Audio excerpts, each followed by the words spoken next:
The first time I drank alcohol, I was 10 years old. It was the last day in 4th grade, and me and my friend had managed to steal some alcohol from her father. The bottle went around the circle, together with a few cigarettes that someone else had stolen. What I remember from this night is the feeling. A warm feeling that numbed my soul in a way I had never experienced before. A feeling I was going to chase for the next 10 years. A chase that almost destroyed my life. Today I inspire thousands of people every day to take power of their own lives, to live the life they deserve, the life of their dreams. You know, most people don't dream about becoming a princess. They dream about living a happy and fulfilling life and to feel good about themselves. Before I tell you my story, I want you to do one thing with me. So if you can, I want you all to stand up.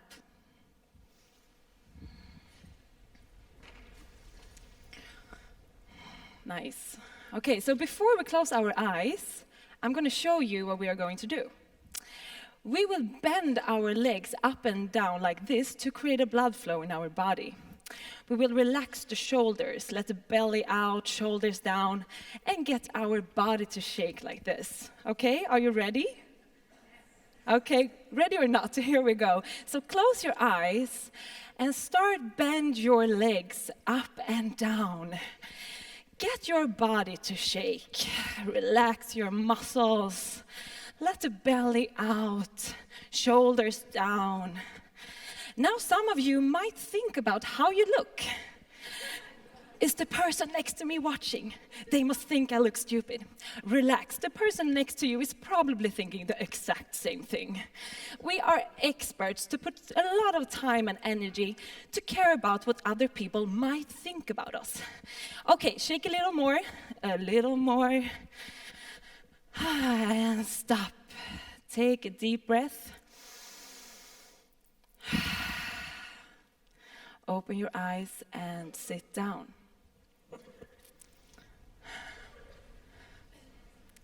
Thank you. Okay, we did this for 2 reasons. 1, you will be sitting a lot today, and this will help you keep your energy up. And 2, this is a perfect exercise to let go of caring about what other people might think about you.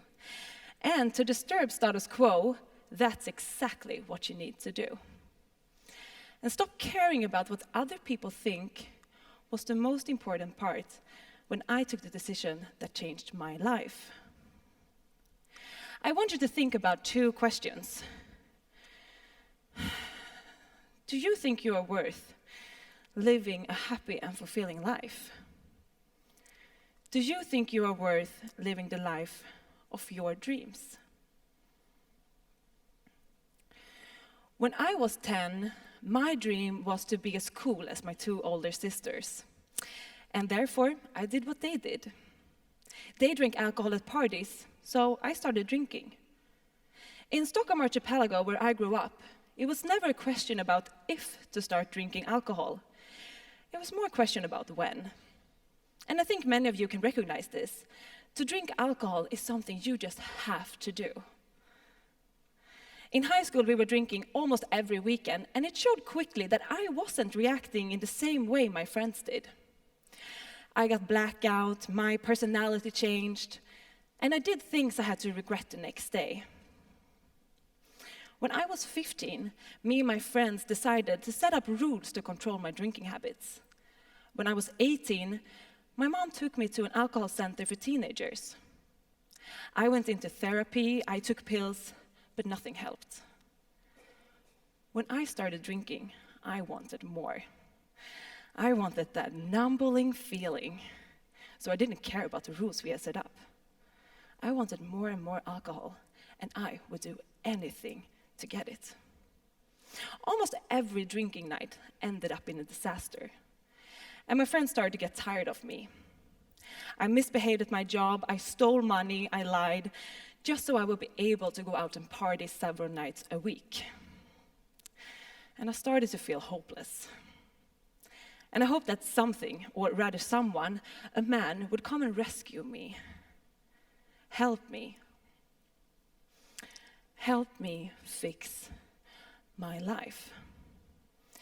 I always blamed my bad drinking habits on my dad, who was an alcoholic, but I could never in my life imagine that I would be an alcoholic too. I mean, a young girl can't be an alcoholic, right? I often got kicked out of the clubs. I often woke up in a bed I didn't recognize. There were a lot of men who took advantage of me when I was too drunk to stand on my own legs. The feeling when I woke up and not knowing how I got there, who was in bed with me, or what had happened, was shame, disgust, hopelessness.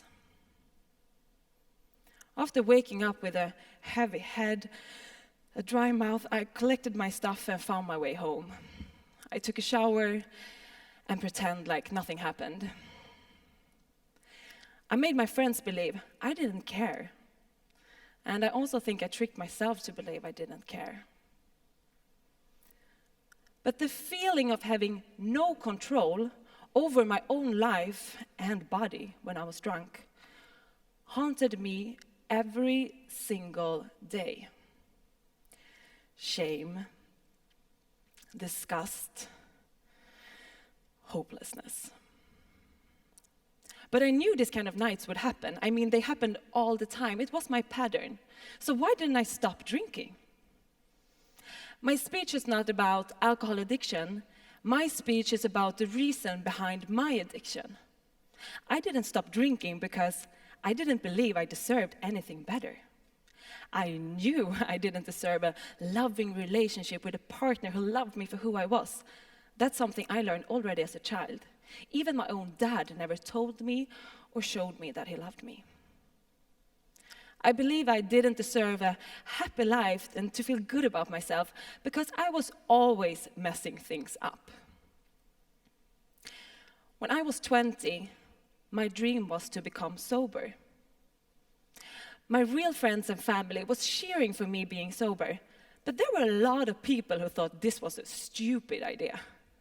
They didn't take my alcohol problem seriously. Why go completely sober when you're only 20 years old? Are you never gonna drink again? Not even a glass of wine? Every time I was out, I had to defend why I was sober. I always had to double check my glass to make sure that no one had put alcohol in it. They wondered why I couldn't just relax and have one drink. My answer was, if I could have one drink, no one would be happier than me. But I couldn't. For me, one drink was never enough. When I decided to become sober, I thought that the hardest part would be to convince myself to stay sober every day, every night. But I learned that it was a lot harder than I thought to convince other people that I should stay sober. I already had big issues believing in myself, and this didn't help me at all. Am I overreacting? Maybe I can drink after all. I spent so much time and energy to care about what other people thought about my decision that it even made me go out and try to drink again and again. And of course, I hope they were right. Every time. But they weren't. I woke up in a hospital, in a hallway, in a new bed. And I felt more ashamed than ever. The last night I drank, I decided that the only way out of this was to take my own life. I promised my friend who took me home that night and put me to bed that this was the last time she had to help me in this way. Little did I know that what I promised her actually was true, even though it happened in a totally different way. Before I got the chance to do anything with my decision to end this life, I got a phone call from a guy I was in love with back then. He asked me if I wanted to meet up with him, which was very rare because he usually never wanted to see me when I was drunk. The next day, when I woke up at his place, he looked at me and said, "What happened to you? I don't recognize you anymore. You're worn out, and that's sad to see." This wasn't the first time he or my friends or family has said this to me. But this was the first time I listened. When I walked home from him, a cold day in February, 9 years ago, I finally saw what they saw. And I didn't recognize myself anymore. I didn't like what I saw. My love for alcohol had worn me down and gave me nothing back, and that was sad to see. And I realized that the true way out of this was to begin to love myself. This was the start of my self-journey, and it didn't take long before I realized that if I love myself, I wouldn't let my bad patterns happen to me all over again. But to survive, I needed to stop caring about what other people thought about my decision and stick to my own decision no matter what. What I needed then and what I need now is to every day remind myself that I am worth being the person I was meant to be. I am worth living the life of my dreams. This year I'm turning 30, and today I dream about helping more people to realize that they deserve to live the life of their dreams.